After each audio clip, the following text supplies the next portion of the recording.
ആളുകൾ പാസീവ് പഠിക്കാം. ആളുകൾ ലോകമെമ്പാടും ഇംഗ്ലീഷ് ഭാഷ സംസാരിക്കുന്നു.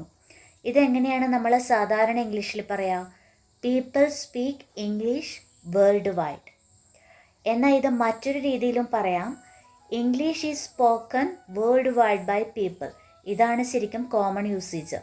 ആളുകളാൽ ലോകമെമ്പാടും ഇംഗ്ലീഷ് സംസാരിക്കപ്പെടുന്നു.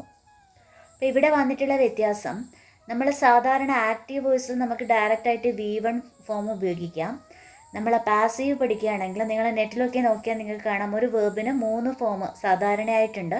അതിൽ V3 form speak, spoke, spoken, write, wrote, written, come, came, come, അങ്ങനെ മൂന്നാമത്തെ ഫോമാണ് നമ്മൾ ഉപയോഗിക്കുക. ഇംഗ്ലീഷ് എന്നതിന് ശേഷം അത് ഏകവചനമാണെങ്കിൽ ഈസ്, ബഹുവചനമാണെങ്കിൽ ആറ്, അത് കൊടുത്തതിന് ശേഷം V3 ഫോം നമ്മൾ കൊടുക്കും. അപ്പോൾ പീപ്പിൾ സ്പീക്ക്, ഇവിടെ വേർബ് സ്പീക്ക് ആയതുകൊണ്ട് അതിൻ്റെ V3 ഫോമായ സ്പോക്കൺ ഒബ്ജക്റ്റിനോട് കൂടി ചേർത്തിട്ടാണ് നമ്മളിത് ഉണ്ടാക്കിയിരിക്കുന്നത്.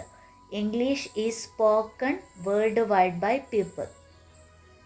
അപ്പോൾ തന്നിട്ടുള്ള വേർബിൻ്റെ V3 ഫോം ഉപയോഗിക്കണം. പിന്നെ ഒബ്ജക്റ്റാണ് നമ്മൾ ആദ്യം ഉപയോഗിക്കുക. അതിനനുസരിച്ചിട്ട് ഒബ്ജക്റ്റിനനുസരിച്ച് നമ്മളൊരു ഓക്സിലറി വേർബ്, അത് ഈസ്, ആം, ആർ ആവാം, വോസ്, വേർ ആവാം, വിൽ ബി ആവാം, അത് കൊടുത്തതിന് ശേഷം നമ്മൾ എന്ത് ചെയ്യും? V3 ഫോം ഉപയോഗിച്ചിട്ടാണ് നമ്മൾ പാസീവ് ക്രിയേറ്റ് ചെയ്യുന്നത്.